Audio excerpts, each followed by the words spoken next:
Magic the Gathering is an expensive game, and Jake and I try to help everyone out, making it a little less expensive. We have got 10 cards here. Wait, we're helping people? We're gonna try. These cards are at all-time lows, and we think that we might have some great pickups on our hands. MTG Finance is this dirty, evil, naughty thing, but in this video, we're gonna try to help you save some money, which I guess is dirty, evil, and naughty. Who knows? Highest level of gratitude to our patrons who power the channel through Patreon. Check out the Patreon link in the description to learn about monthly giveaways, VIP Discord access, and even our official playmat. Huge thanks to our sponsors that allow Jake and I to do this as our full-time job. Card Conduit, the best place to go and sell your cards on the internet. TCG Player, the best place to go and buy them. Use our link if you check out there. Dragon Shield, the best way to protect your cards. MTG Stocks, which you're going to see in the video today. Go check out the best tool for tracking the prices of MTG cards over time on the entire internet. You'll see them later in the video. And Moxfield, that's the best place to put your Commander deck lists. Ooh, I was ready for you to yell. Oh my God. And also a big shout out to our Patreon. We just went through a big Patreon overhaul, and we actually have a new exclusive video that's only going to appear at a certain tier over on the Patreon. So if you want to check out another one of our videos that's actually similar to this, then you can go find that video over on Patreon. So big thank you to all of our patrons that help power this channel. It really means a lot. Jake, what better place to start than one of the premier removal spells in the entire game? We are specifically looking at the Commander Collection Black version of this. You've got the very green art on here with the acid rain, very cool take on it here that was unique to this Commander Collection, hitting an all-time low of $9.53. Now, this isn't the cheapest absolute version of the card. That belongs to the newly reprinted version in the Murders at Karlov Manor Commander decks, but I think I like, for just another $1, this very pimp version of like the best removal spell. One of. This is one of the best board wipes, and it's really cool because, you know, you can pay an amount of life and modify it to deal with your opponent's board and mitigate your board the best. This for me is a really nice pickup. It does kind of remind me of like Mirrodin Besieged and kind of like New Phyrexia with the color scheme and, you know, that time when we started playing Magic. Yeah, I like the card. I think that this is a great card, and even though we will likely see it reprinted in future Commander decks, as we've seen, this seems like low risk for a card that's already gone through a big adjustment. 2 times now we've seen it pop up in Commander precons. That says to me they think this is a precon or powered up precon. I mean, no, this was Murders at Karlov Manor, so it's not like a premium set here. This is a standard Commander set. Wow, we've just come so far. I can't believe Toxic Deluge is now being included in standard set precon commanders. But yeah, I mean, this is also, you might want to earmark this one as one to watch if you're not comfortable with it around this $10 level. You know, it getting down into the $5 level is probably not that far off. When this was originally printed in a Commander deck, it was such hot news because this went right into, you know, EDH as one of the top board wipes. All-time high, $38. Yeah, and we've seen a big adjustment back downward. Next up, we have Wedding Ring. For 2 white and 2 other, we get an artifact. This card came to us in, what was this? Crimson Vow? Yep. Crimson Vow Commander decks, or not Commander decks, but the, you know, inner Commander set, if you will. It is just a draw engine. It's a political card. We got life gain going on. It was a card that was extremely hyped when it first came out and has now kind of found like a reasonable price for the power level of the card. It has really settled. I think that the exclusivity piece of this, not, you know, showing up in the Commander decks proper to my memory, but being in collector booster only Commander set kind of thing that they've since done away with. I think that people sort of misunderstood how many copies of this would be available, but we did have a little jump in price here, and then now we're settling down into that $5 range. Universes Beyond Doctor Who really is where we got a big settle on this one. We've got the now sort of like baseline copies established. We've got the ones that people are like, I'll take it, but that's not the one I really want. And then we've got a new version with our bonus sheet copy from Lost Caverns of Ixalan. Pretty wild. Yeah, in addition to our base and extended copies from the first time out. So yeah, I hope you waited on Wedding Ring, because it is a good card. It has been proven as a solid player, but getting it over $20 was kind of a risky move, and around $5 I'm much more comfortable with this card. Rise of the Dark Realms was just reprinted in the Murders at Karlov Manor Commander decks, which is a wild sentence to me, because this card used to drive, you know, expected value of sets when they reprinted it, and now it's just popping up in precons. You can get this Premier Finisher in black for $7, maybe even less, $6 for our all-time lows. Wow. Magic 2014 is the first time we saw it. You can see what the price did over time here, getting up above and around $20 for quite a few months and getting back up to that over time. But now with our Jumpstart, our Secret Lair copies, and now a precon printing.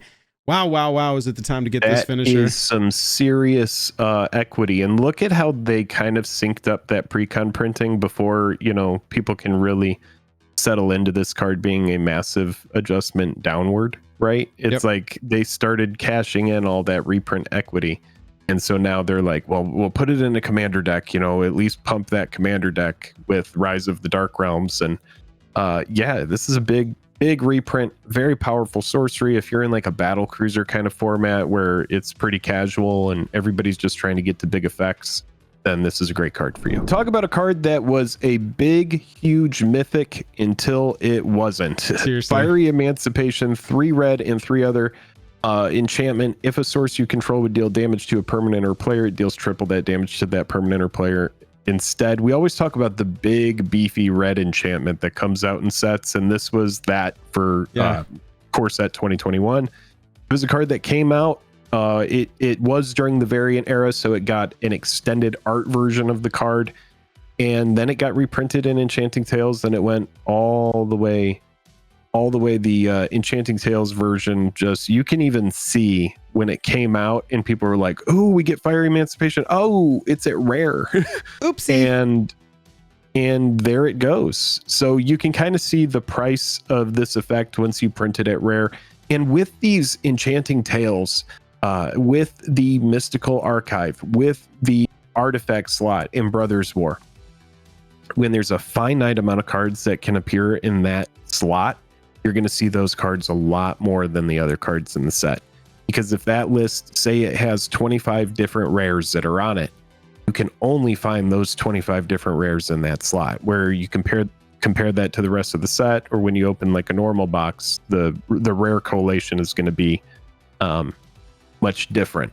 So anyway, yeah, a bunch of these cards that were big, huge enchantments got reprints in this set, and it drove the price way down, which is great for players. And a lot of these really good cards have hit very affordable prices. Yeah. And I love enchantments. Right. Maybe you will see a video in the next couple of weeks from me and Jake, because now that I'm looking through the Enchanting Tales, we knew that the heat was maxed there, but look at these graphs. All of these graphs are going, it's about to start popping. Oh, Rhystic Study has already started popping back. Yeah, like Rhystic Study, for example, you know, this chart is kind of different because this is a card that's extremely rare, it being mythic. Yeah. And it's really cool art. So you have badass art, and you have this effect printed at mythic. Compare that to Fiery Emancipation, which was originally printed at mythic. And then, Smothering Tithe, same thing. Smothering Tithe is been upgraded to mythic, though, and that's just kind of where it's going to live. Yeah, probably so. We've gone off on a tangent here, viewer, but know that we're not recommending Smothering Tithe and Rhystic Study as pickups right now. We are recommending Fiery Emancipation and maybe some of the other cards on Enchanting Tales, but yeah, I want to go through there with a little finer tooth comb. Maybe you'll see that live coming up in the next week or two. Us check out the Enchanting Tales, because some of those top end ones are starting to move upward. Wanted to throw this one on there because everybody was yelling at me when I was like, y'all, this is not going to be a $25 card, and here we are. It continues to drop. Balin Wandering Knight. Yes, it is a cute cat anime version of a playable cat for people who want cats. Joel, it's a cute cat anime version of a cute cat for people who like cats. This is not a $20 card. This is moving downward as we speak. Looking at the Commander Masters version, this is all you need to see, chat. I'm talking about the anime version. If you want to go pick it up, your risk is as low as it's ever been. However, let me talk to you about risk when I can go get a copy of that exact same card for 50 cents or $13.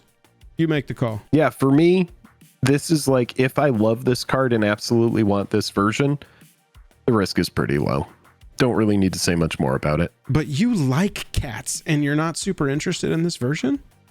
There's too many versions and there's too many things out there. This was a card that was as high as $30 and now it's down to $3. This is essentially, it's gone to 10%. It's pre-reprint price.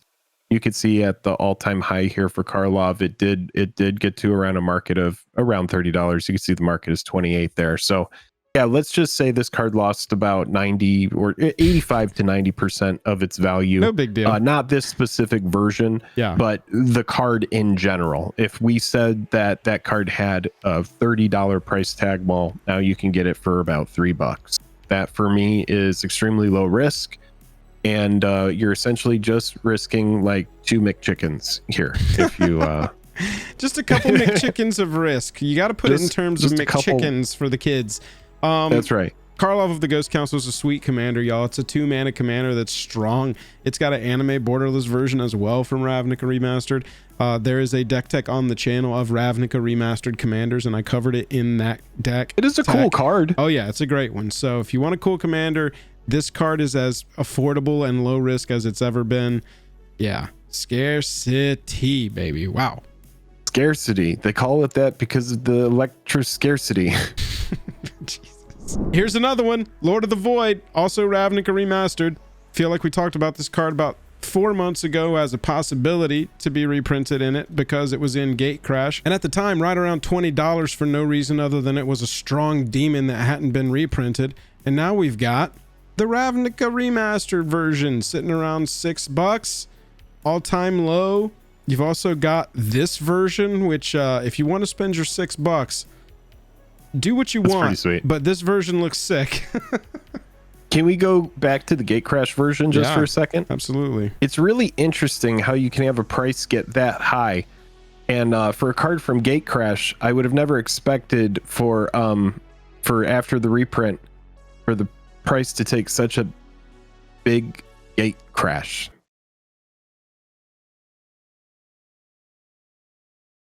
All right, taking a look at this card called Fabricate, y'all. Fabricate lets you go get any artifact straight into your hand. 3 mana.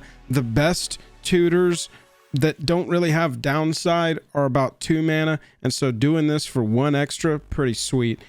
$8. It was a big scarcity play for a while.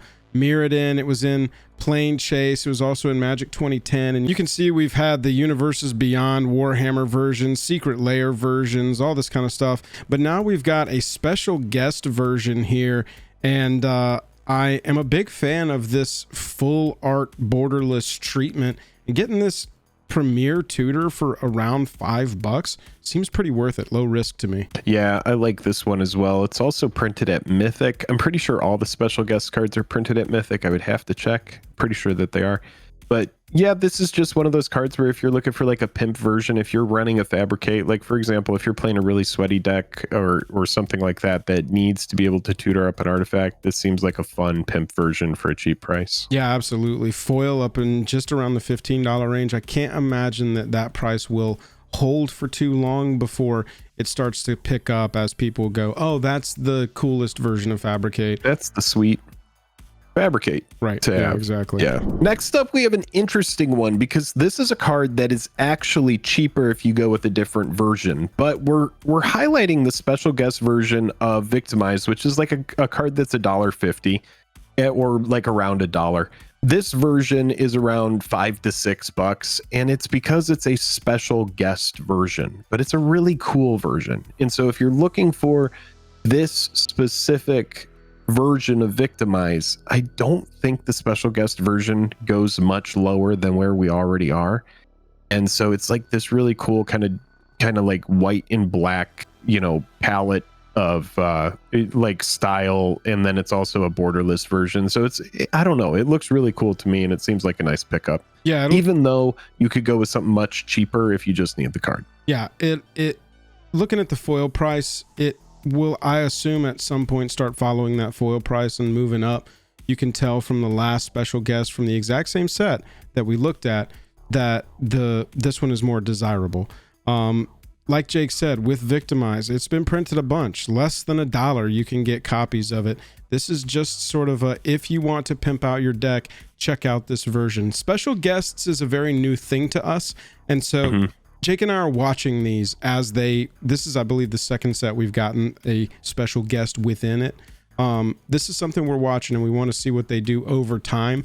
And so I see that this one has fallen from its original prices, and I'm like, okay, as it falls, we may want to watch it, because we don't know if these are going to pick back up faster than typical sets would, which could drop for over a year before starting to pick back up.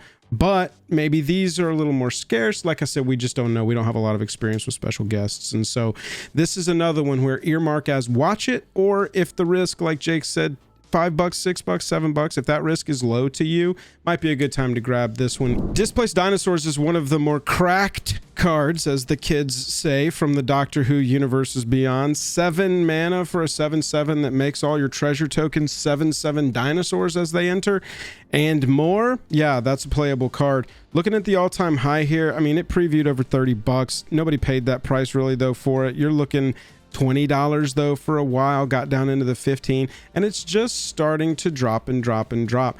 As we get further from these Universes Beyond sets, I fear that the time when we see these reprinted won't be as soon as we would like, and so you may want to watch this one as well. And if half of its original, what we'll say, purchase price, even though it premiered at around 30, if half of its original purchase price is a good time for you to jump in, you may want to pick up a copy of this one. I included this one because I keep putting this into decks. It's like I can't not build this into decks. If it's an artifact deck or a legendary deck or a saga deck, not that I have one of those, but it's like, why not?